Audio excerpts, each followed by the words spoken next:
Okay, so my name is Fleur Shakespeare and I have experience in the third sector, which was why I was commissioned to work with Northamptons third sector as a consultant for the CCEG.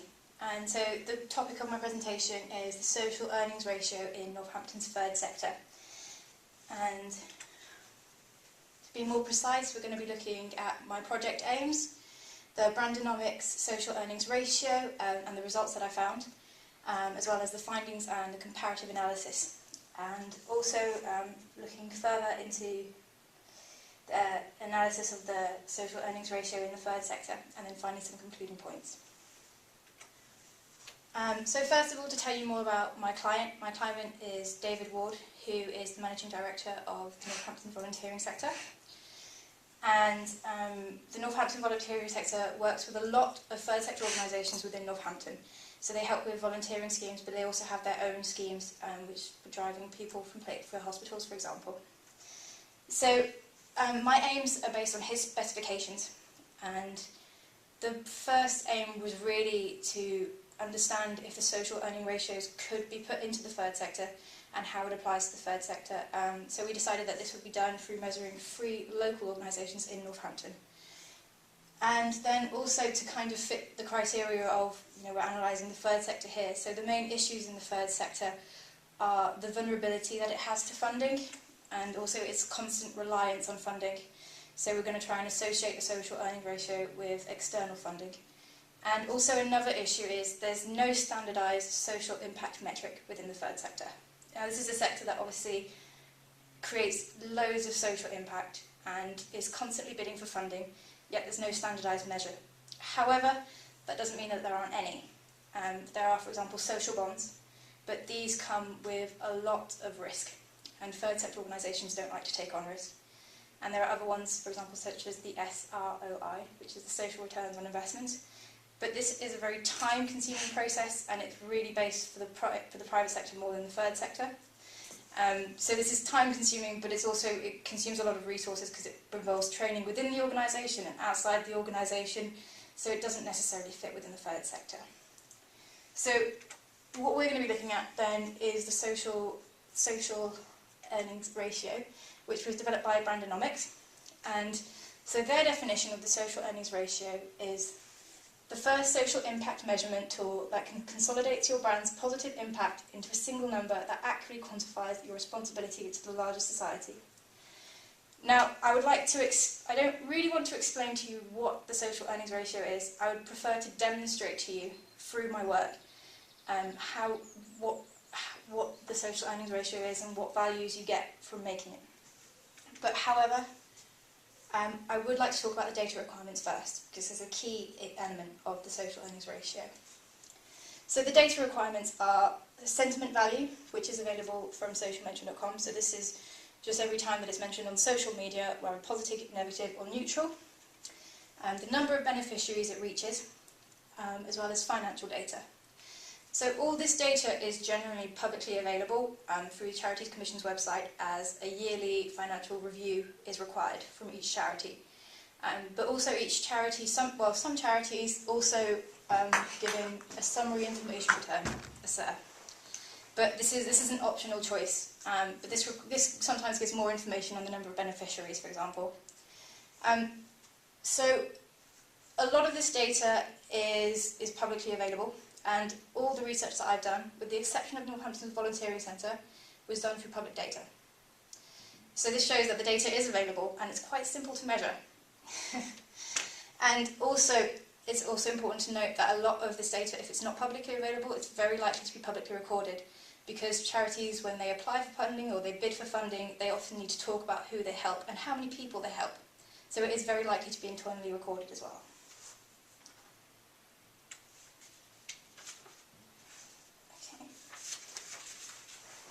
So, now that we're talking about Northampton's Volunteering Centre and its data, I've given you all a handout which shows you all the graphs, just in case you can't see them. So if you go on the first page, there is results for Northampton's Volunteering Centre. So first of all, let me explain to you what the results mean, because this is kind of a key issue. So the SER, so social earnings ratio, if it's above 1, it means that it's created more value than money spent. If it's below 1, it means it's created less value than money spent. So with the example that with Northamptons Volunteering Centre, for example, we can see that the ratio is 5.34, which means that Northampton Volunteering Centre has been very effective at creating more value than the money that is actually spent within its organisation. Now the next two figures are also very important, but these two figures, it's important to remember, are relevant to the organisation size.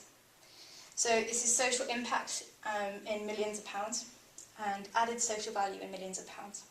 So the social impact in £1 million represents the total monetary value of the social impact that the organisation has created. So in Northampton Volunteering Centre, it's 4.5 million. And then the added social value represents the monetary value that the organisation has created through its initial charitable spend. So for the Northampton's Volunteering Centre, it's at 3.6 million. So this means out of the 4.5 million, 3.6 million of that was created by the organisation. So it had a very small charitable spend to begin with, and it created much more out of that. Okay, and then the final figure, which here is named as increased market capitalisation. This is because the metric was originally made for private sector organisations. But when we apply this to the third sector, we can see that it's the overall percentage of added social value within the organisation. So we can see that Northampton's Volunteering Centre created 361% of social value to its organisation, which is a very high percentage, and something that you can be very proud of.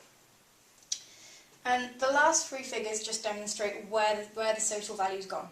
So whether it's into the environment, into people, or in the way it generates fundraising and cash.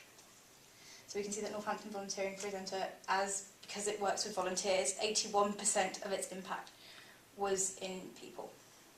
Okay. So now going on to the other organisations that I've done. So if you come to the next page, you can see the list of all the data.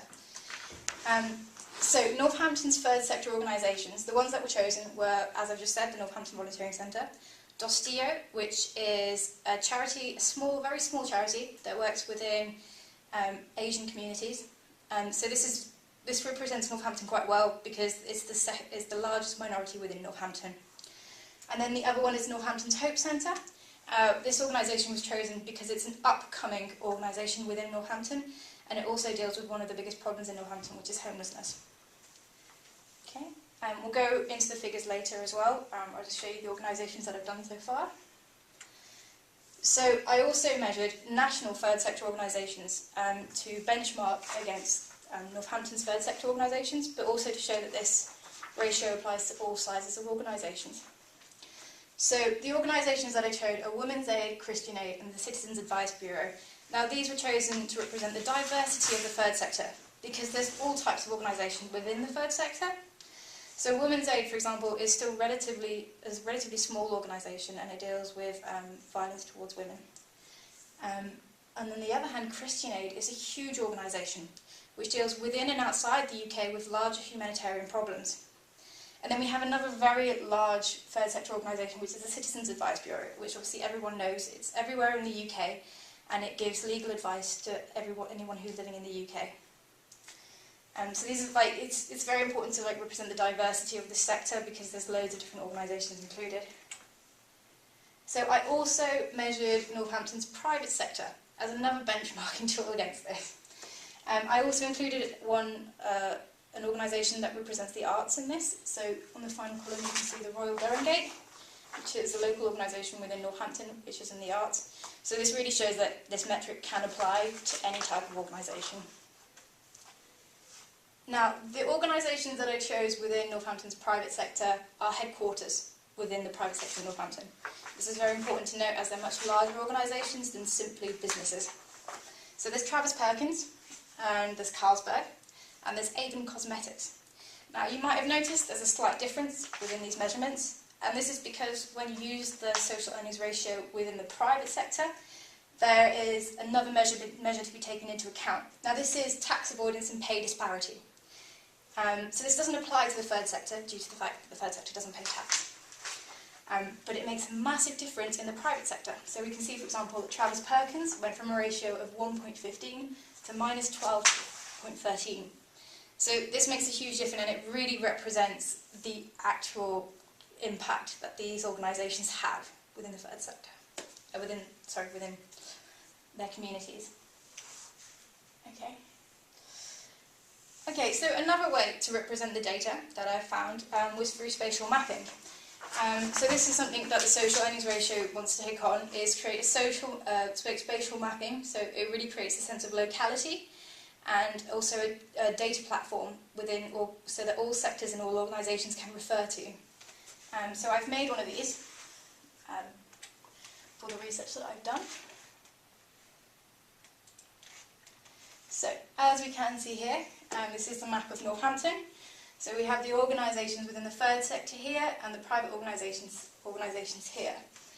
So the third sector organisations are represented in orange, and this link is also available in the document that I've given you. And if we click on them,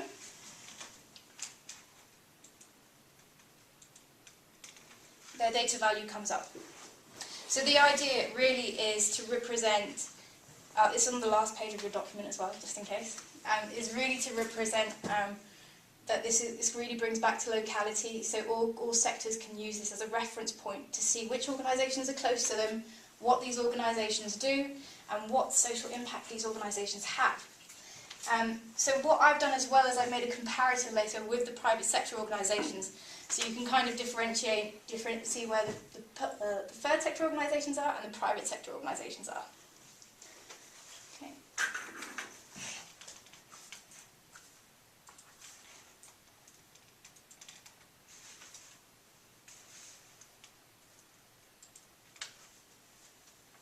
Ignore the fact that Prezi's. There we go.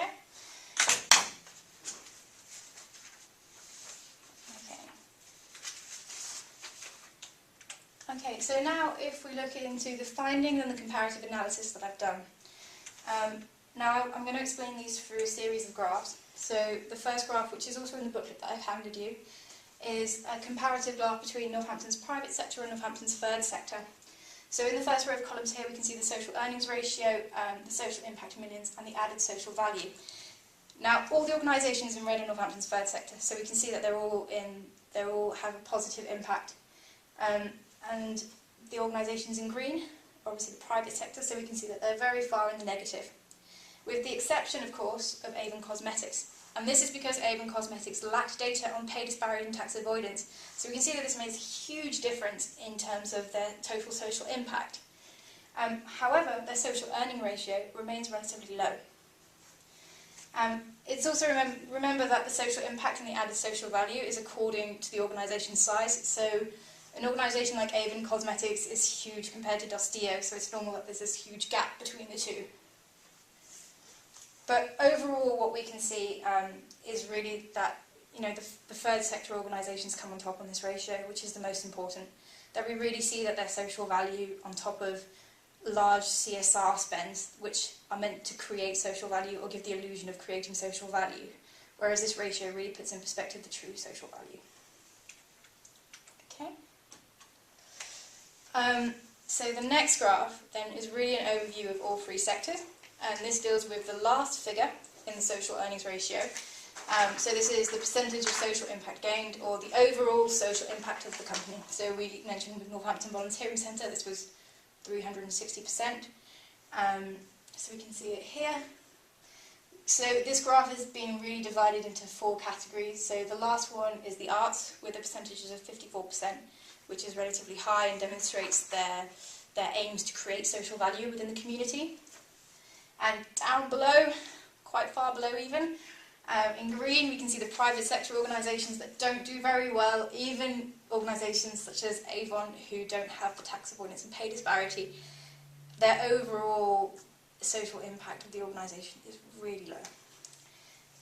But moving on toward the more interesting fact, which is Northampton's third sector organisations and national third sector organisations. we can see that Northampton's third sector organisations represented in red are on average higher than national third sector organisations. It kind of forms a nice curve, but we can see that these ones are relatively higher, especially compared to these last two. And the only one that's much higher is Women's Aid. And Women's Aid is one of the smaller national charities that I've represented within my research. Okay.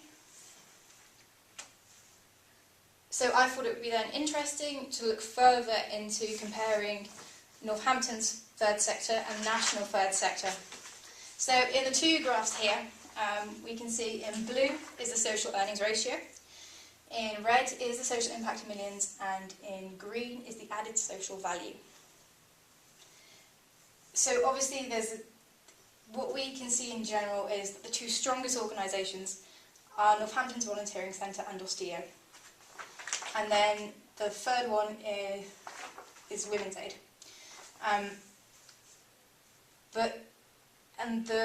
Although the figures in the national charitable organisations come up to much higher, so the overall social impact of Christian Aid, for example, is of 98 million. So this is huge. However, their added social value remains very low at only 15.5%, 15.5 million. So this means that out of the 98 million, they only created 15.5 million of this, which is really low. And this is the same for the Citizens Advice Bureau. However, if we look at third sector organisations within Northampton, much smaller organisations with smaller budgets, we can see that with a small amount of money, they create much more value. So Dostio, for example, only creates a social impact of 1.7 million. However, it creates 0.8 million of that by an initial charitable spend, which is much smaller than those organisations. So they create much more value out of a much smaller budget. You can also see this in Northampton's Hope Centre, as well as in Northampton's Volunteering Centre. So with very small budgets, these small organisations create more social value than national organisations. That's a kind of key point. So it brings out the strengths of small organisations that are often forgotten over ones that can produce huge TV campaigns, for example, telling them what you're doing. So you might have seen a Christian Aid campaign over the internet or possibly on your TV. But you wouldn't have heard of the social impact and the social value that's created within organisations such as Dostio, because they have limited budgets and smaller budgets, but somehow they're able to do more or create more social value out of those. Okay. So this is just going through what I've just said. So obviously Dostio and Northampton Volunteering Centre have the highest percentages, that Northampton's organisations create more social value, and that the exception to this is Women's Aid, but this is one of the smaller national charities. Okay, so really one of the key elements to this is the reporting and the recording of the data. Because the two strongest organisations, Northampton Volunteering Centre and Dostio, presented the largest amount of data available. So Northampton Volunteering Centre, obviously I was lucky enough to gather data from the organisation, which improved their list of beneficiaries. However, Dostio was very interesting because they presented their data on beneficiaries very well. So this is a page from their financial accounts, and we can see that they've actually listed what service was provided and to how many people. So this really shows how many people they've managed to reach through their organisation, and this has really boosted them in terms of the social earnings ratio. It's really showed their social impact that they have on the community. Okay, so now going back, so we also look at the lowest scoring organisations. Now the lowest scoring organisations were Northampton's Hope Centre and Christian Aid. This is because they had limited public data available on how many beneficiaries they had. And for example, with Christian Aid, I'm pretty sure that they benefited many more people than the numbers that I found in their SIRs or in their financial accounts. And this was most likely to be internally recorded as well, but it wasn't publicly available for me to measure. So it's really key the key really to this ratio is also how you record data and what data you record. So the data on the beneficiaries and the people that you actually impact is essential. Okay. So now we're just going to really analyse what the social earnings ratio can do in the third sector and how it can really benefit this sector. Okay, so the first thing is that it really demonstrates social value of an organisation regardless of size. So as we've seen, the strongest organisations have been Northampton's smallest organisations. And secondly, it's a simple social impact tool which uses little resources. So unlike the SROI and the social bonds, there's no risk, there's no excessive use of resources, for which third sector organisations are very limited often. So it's really accessible to all, so organisations such as the STIO, the Northamptons Volunteering Centre, or smaller charities can take part in this without too much difficulty or without having to spend lots of money or lots of time on doing it. Okay, it's also proved to be a successful benchmarking tool. So through this presentation, I've compared Northampton's Northampton third sector organisations to national third sector organisations and to private sector organisations. So it's really applicable along all sectors, and it can really be used as a benchmarking tool for larger organisations or similar size organisations. Okay, it also provided a spatial mapping, which can be used as a local platform. So,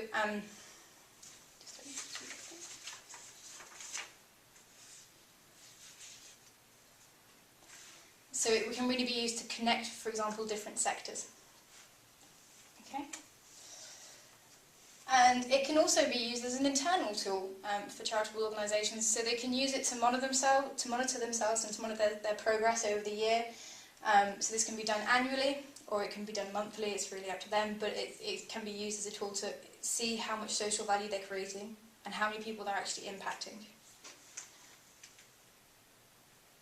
Okay, so let's go on to one of the key reasons why this presentation was done, is really to see how the social earnings ratio reflects upon funding. So it was really found that the social earnings ratio can attract and help when bidding for funding. So it's an effective benchmarking tool, as I've said. It's an effective evaluation tool to measure annual progress and the ability to create social value.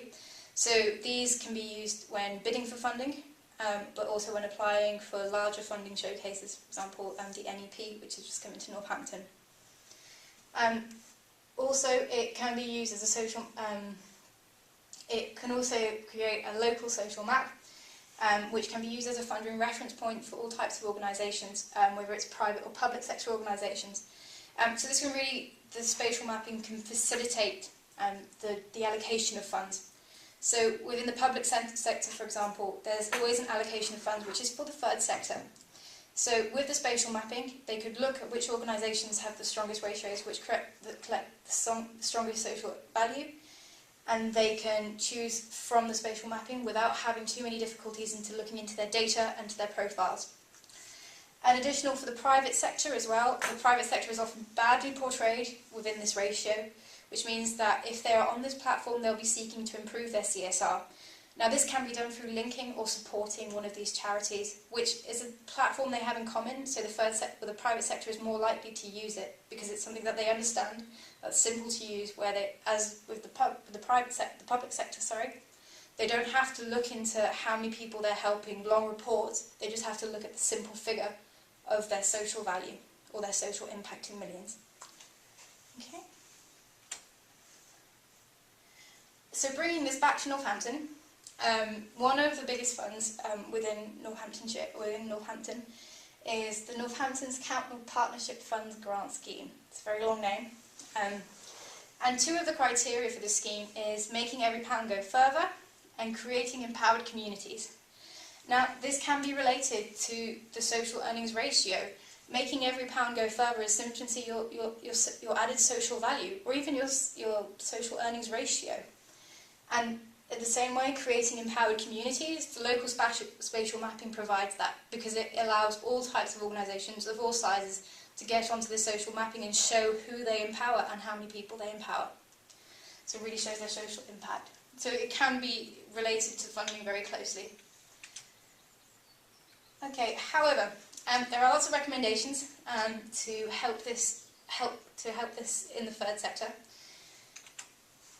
So firstly, to provide a simple social outreach data collection and reporting guidelines for the metric.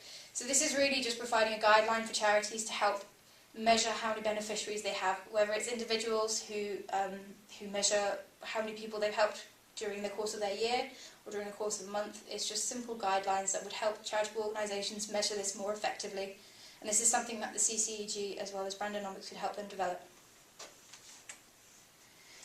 Also develop an online data input and monitoring system. So this would facilitate third sector's use of the SCR ratio, so they would simply have to input their data online for it to be monitored externally, and then for their data to be sent to them and uploaded.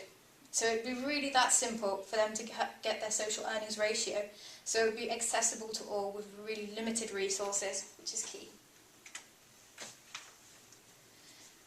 Okay, and to develop spatial mapping and an online data platform to further connect the sectors and increase participation.